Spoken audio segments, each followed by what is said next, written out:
52번째 그의 끝이 이르리니 53번째입니다. 사실은 52번째가 아니라 53번째가 되겠습니다. 그의 끝이 이르리니 하는 제목으로 말씀을 드리도록 하겠습니다.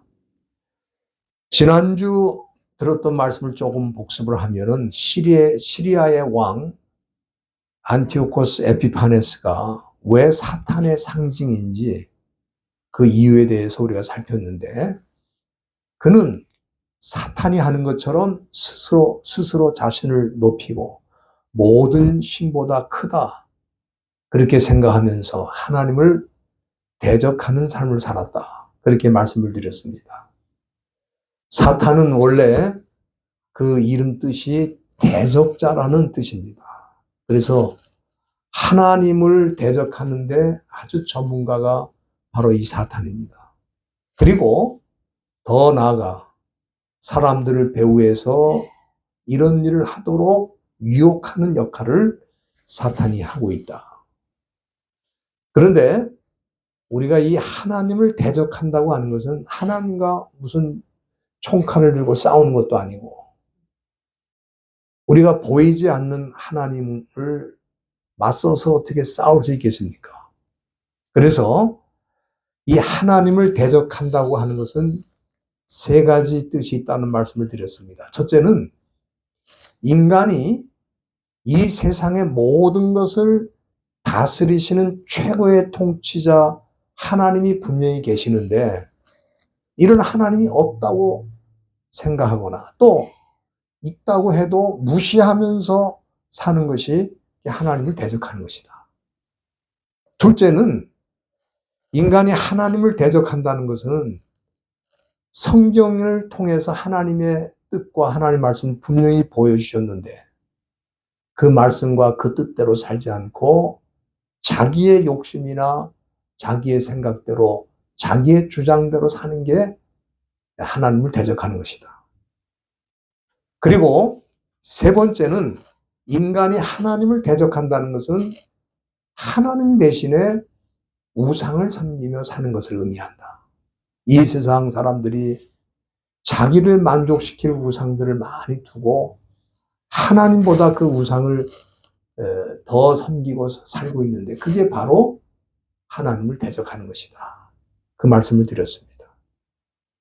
그러면 하나님 대신에 이 에피파네스는 어떤 우상을 섬겼습니까? 첫째는 그 하나님 대신에 세력의 신을 믿었다.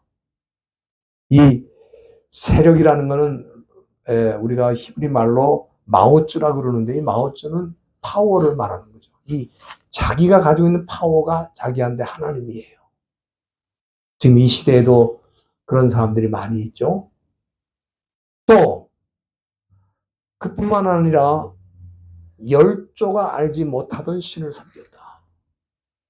우리가 그 신이 누구냐 그럴 때 그리스 로마의 신화에 나오는 신들을 뜻하는 게 아닌가 이렇게 생각하는데, 어쨌거나 열조가 알지 못하는 그런 신을 그는 섬겼다. 이런 신들, 세력의 신이나 또 열조가 알지 못하는 우상들을 섬기면서 살았던 이 안티오코스 에피파네스가 어떻게 되었는가? 잘 나갔죠. 잘 나갔습니다. 여기 39절에 보면은 우리가 지난주에 그 말씀을 읽었는데, 그는 이방신을 힘입어 크게 견고한 성을 취할 것이고 무릇 그를 아는 자에게는 영광을 더하며 여러 백성들을 다스리게 하며 그에게서 뇌물을 받고 땅을 나눠주기도 하리라 그랬어요. 그러니까 그가 전쟁에서 많은 승리를 거두고 여러 지역을 점령하고 수많은 재물을 뺏고 자기에게 충성을 다하는 사람에겐 영광과 권력과 땅을 나눠주면서 잘 나가는 삶을 살았다. 세상 눈으로 볼 때 그 사람처럼 잘 나가는 사람이 없을 정도로 그렇게 일치월장하는 그런 모습으로 나갔다는 것을 보여주고 있습니다. 오늘 이 본문에도 보면은 그가 점령한 지역에 대해서 아주 구체적으로 말씀을 하고 있는데, 우선 그는 이집트뿐만 아니라 그 아프리카의 북부 여러 나라들을 점령했던 것을 우리가 알 수가 있습니다. 본문 40절에 보면은 남방왕이 다시 말하면 그 아프리카 지역이죠. 아프리카 북부 지역을 말합니다. 이집트를 비롯해서 아프리카 북부 지역의 왕들이 쳐들어왔을 때 북방왕 안티오코스 에피파네스는 병거뿐만 아니라 마병과 또 많은 백까지 동원해가지고 회리바람처럼 그에게 마주와서 여러 나라에 들어가고 물이 넘친같이 지나갈 것이다. 이것은 무슨 얘기입니까? 여기 회리바람 토네이도잖아요. 지금도 이 미국 중서부에는 토네이도 바람이 불면은 남는 게 하나도 없습니다. 그 거대한 빌딩, 집들, 또 트럭 다 공중으로 빨려 올라갔다가 다시 떨어진 완전히 잿더미가 되는 것입니다. 그런 것처럼 이 에피파네스의 군대가 지나가는 그 곳곳마다 회리바람이 지나가는 거죠.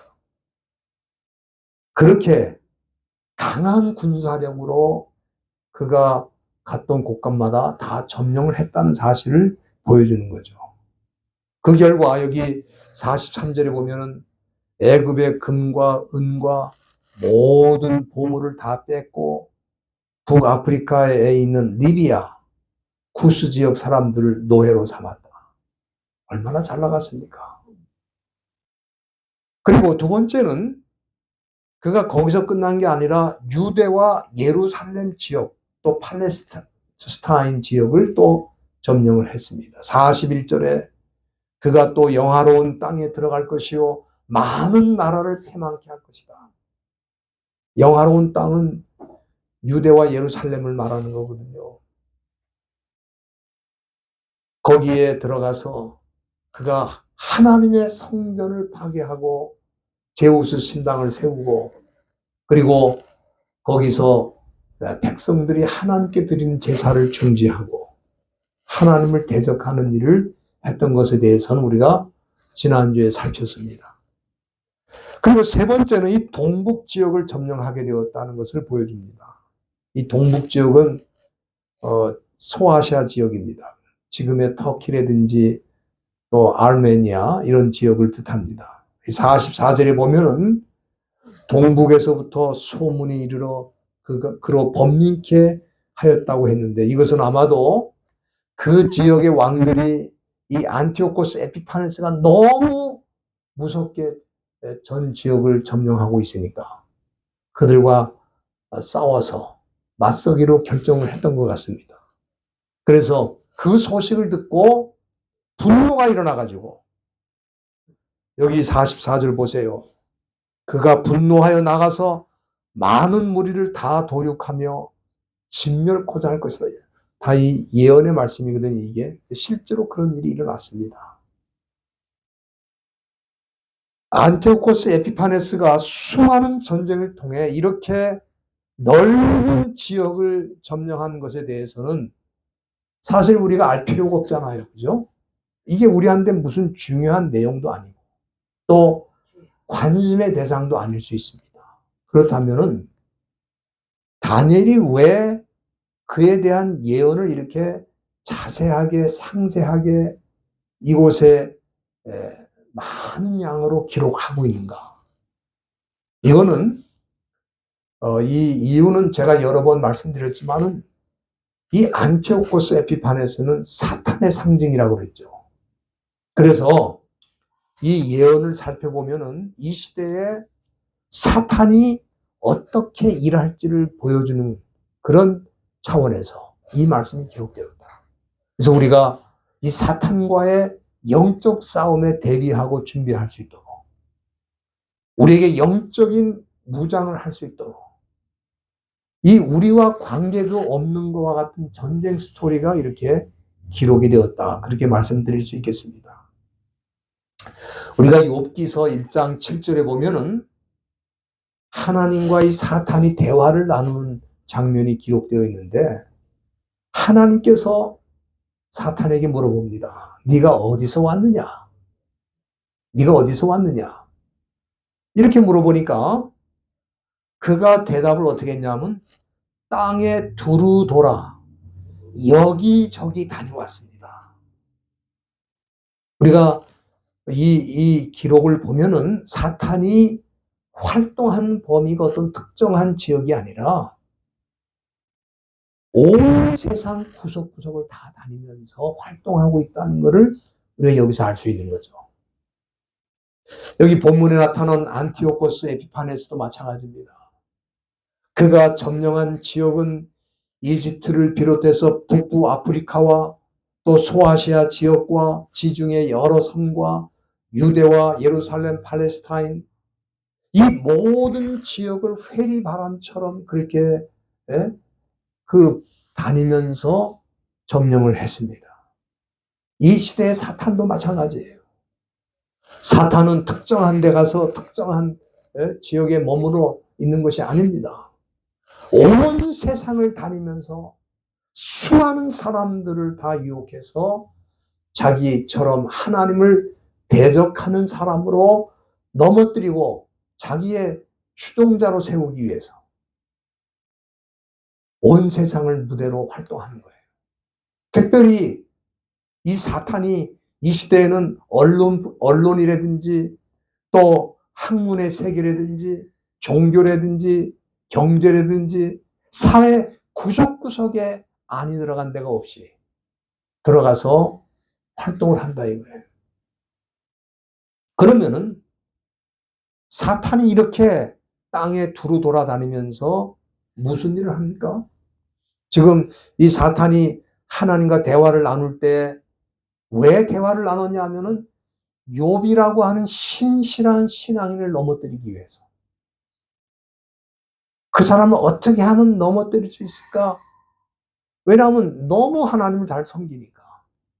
동방의 의인이라고 그러고 너무 하나님을 경건하게 잘 섬기는 사람이니까 이 사람을 쓰러뜨리려고 하는 것처럼 오늘 이 시대에도 하나님을 잘 믿고 잘 섬기는 사람들을 유혹해서 넘어뜨리기 위해서 종횡무진하고 이 마지막 때 교회 안에까지 들어와서 하나님의 백성들을 잘못된 길로 인도한다 이 말이에요.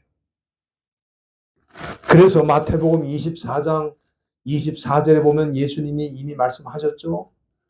마지막 때에는 거짓 그리스도들과 거짓 선지자가 일어나서 큰 표적과 기사를 보이면서 할 수만 있으면 택하신 자들도 미혹해 할 것이다. 다니엘이 여기 기록한 이 에피파네스에 대한 이 모든 예언이 뭡니까?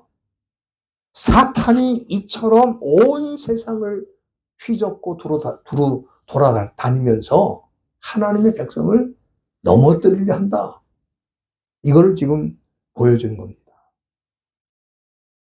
본문 45절 초두에 보면은 이 안티오코스 에피파네스는 그가 이렇게 광대한 지역을 다스리기 위해서 뭘 했느냐? 그가 장막궁전을 바다와 영화롭고 거룩한 산 사이에 베풀었다. 여기 바다라는 것은 지중해를 말하거든요. 지중해 여러 섬을 점령한 것을 뜻합니다. 그리고 영화롭고 거룩한 산은 예루살렘을 뜻하죠. 그러니까 그가 이 넓은 지역을 통치하기 위해서 바다, 지중해 한복판의 섬들에서부터 시작해가지고 거룩한 산 예루살렘에 이르기까지 자기의 궁전을 지어놓고 거기에 거점을 만들어서 온 세상을 다스린 것을 여기 보여주고 있는 것입니다. 이 얼마나 잘 나가던 왕입니까? 여기저기에 궁전이 있어요. 이 시대의 사탄도 마찬가지입니다. 하나님을 따르는 백성들에게 시간과 공간을 가리지 않고 거점을 만들어 놓고 사람들을 핍박하고 괴롭히는 일을 하게 될 것을 보여주고 있는 것입니다. 여러분들이 잘 아시는 대로 예수님이 부활하시고 승천하신 다음에 성령이 오심으로 신약교회가 시작이 되었는데, 그 이후에 사탄은 로마 제국을 위시해서 수많은 나라의 권력자들을 통해 가지고 하나님의 백성들을 핍박하고 괴롭히는 일에 전적으로 도구처럼 사용된 것을 잘 알고 있습니다. 지금도 사탄은 중국 같은 나라, 또 북한 같은 이런 독재 권력을 이용해 가지고, 또 이슬람의 독재자들을 이용해 가지고 많은 믿는 사람들을 죽이고 핍박하고 있습니다. 여러분들, 이 이란에서는 어떤 일이 있는지 아십니까? 이슬람에서 기독교로 개종한 사람을 그 국가의 배신자로 간주해가지고 형사법으로 체포를 해가지고 처형시키는 일을 하고 있습니다.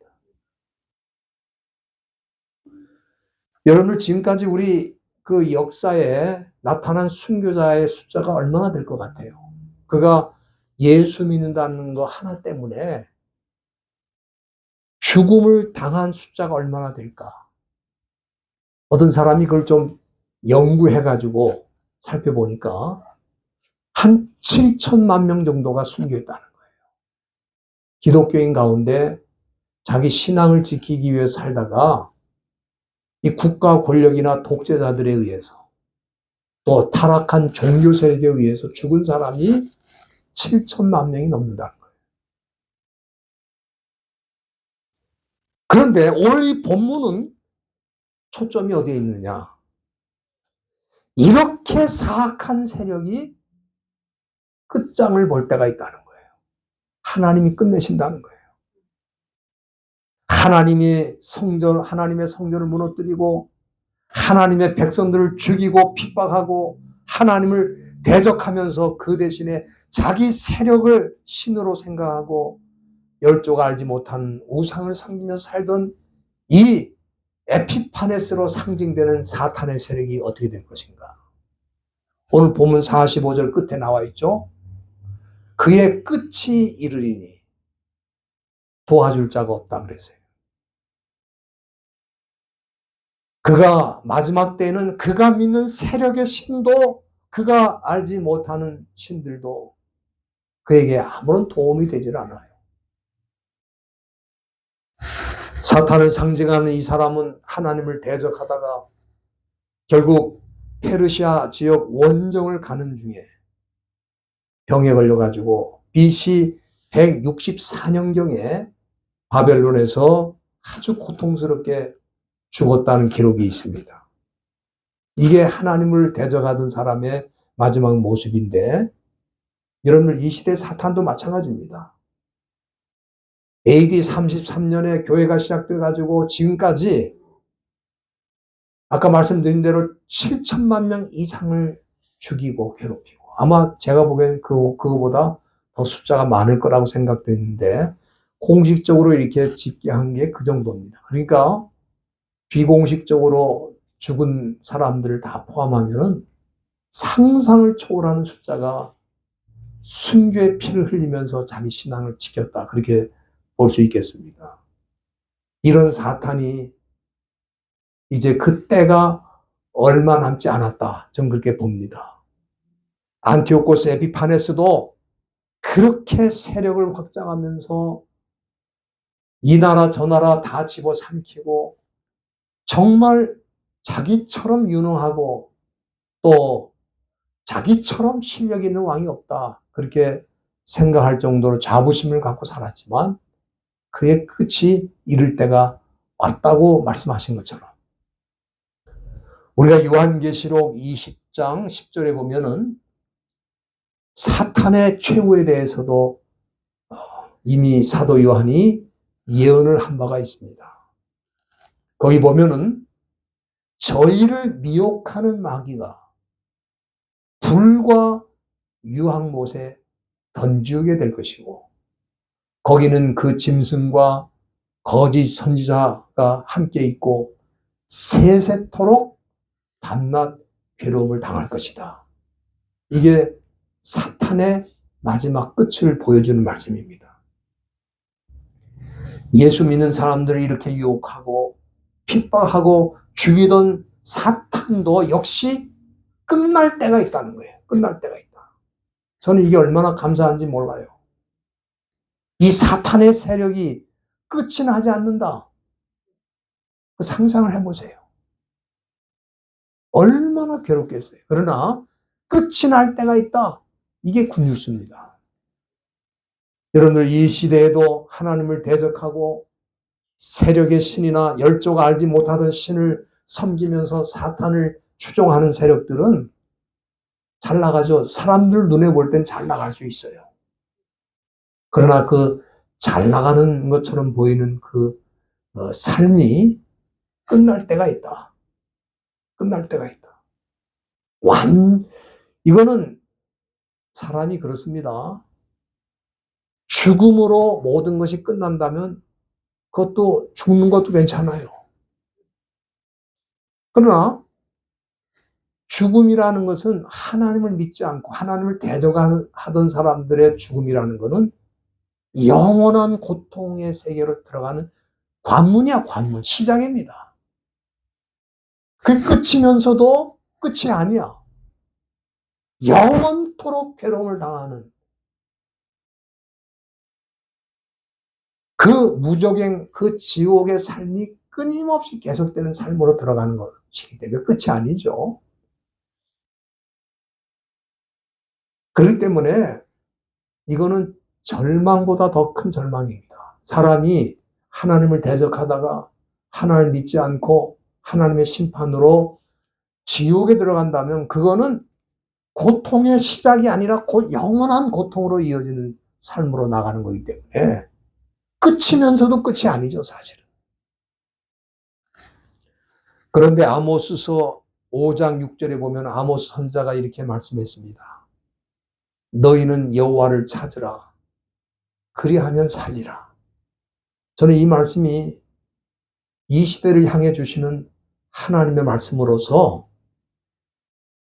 이 지구촌에 살고 있는 모든 사람들이 진정으로 살 수 있는 길은 딱 하나밖에 없다.